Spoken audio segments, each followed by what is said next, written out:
Hey man, how's it going? Not too bad. How was your weekend? Oh, same, football game stuff. How was yours? Not too bad. Went to a football game and went biking. Biking? Hit a massive jump. Got some major air. Oh, dang, man. It's pretty fun, but on the way down I crashed and hit a tree. No way. Did you get hurt? I got this scar on my arm, but it's going away. Nice. It's going away pretty quick. Dang.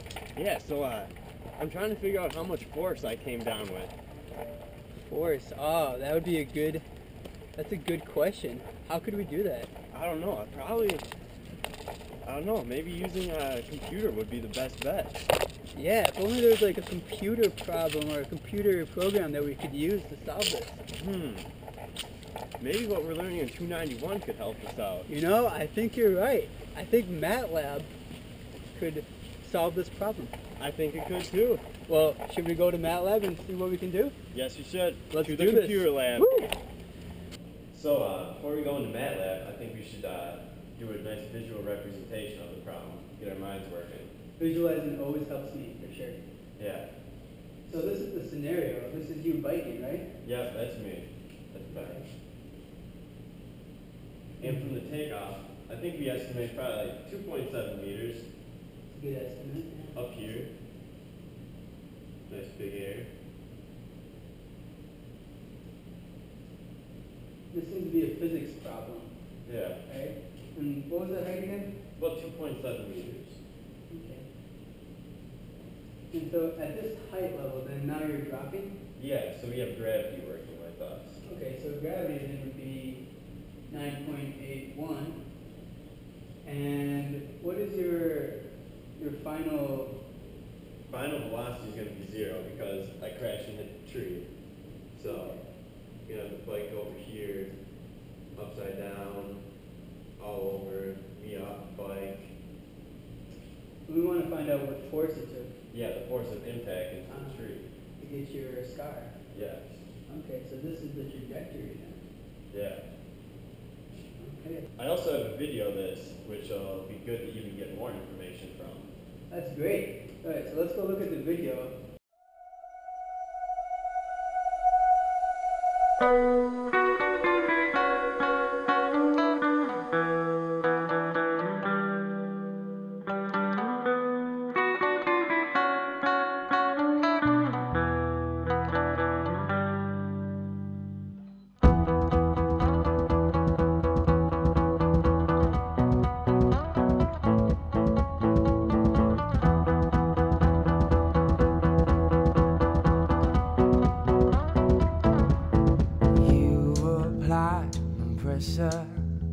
To help me crystallize. Okay, well, using our governing equation, force equals mass times change in velocity over change in time, we can use our physics to derive Velocity and the time. And from that, we can get acceleration, dv dt, of 9.7 meters per second squared.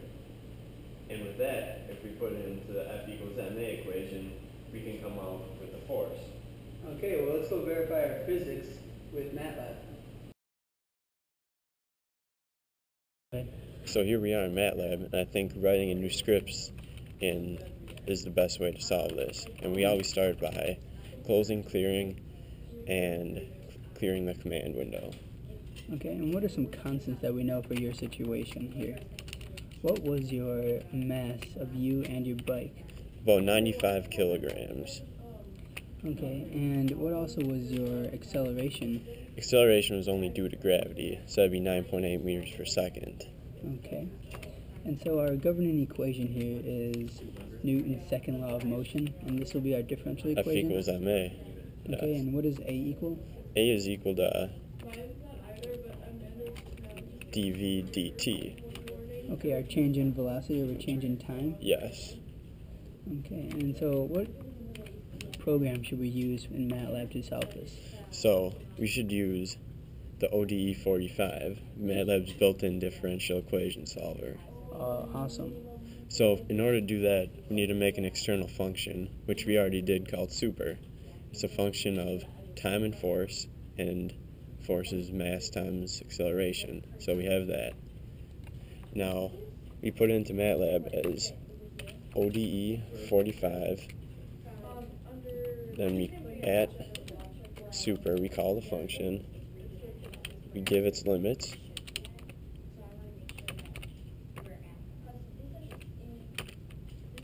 Okay.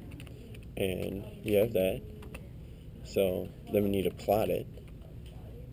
Plotting our time and our velocity. So this will be our change in time and our change in velocity. Yeah. And this should give us a time and velocity in the x-axis. Yeah. And in the y-axis, we would want to know our force. Yes.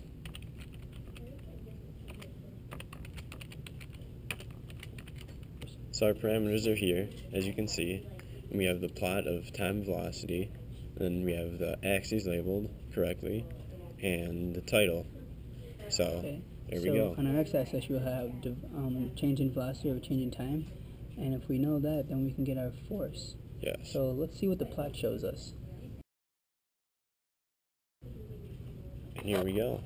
We have dV/dt, force, title, and if we go around 9.8, we get an impact force of about 900 newtons. Perfect. So this matches up with our equations that we'd solved by hand. So I think that verifies our problem. Well, MatLab again solves our mystery. Aye. So, Ben, what are some conclusions we've learned from today? That you should always wear a bike helmet and obey the rules of the road. Okay. And 2, that MatLab solves everyday problems. Yes. Well, thank you, CE291.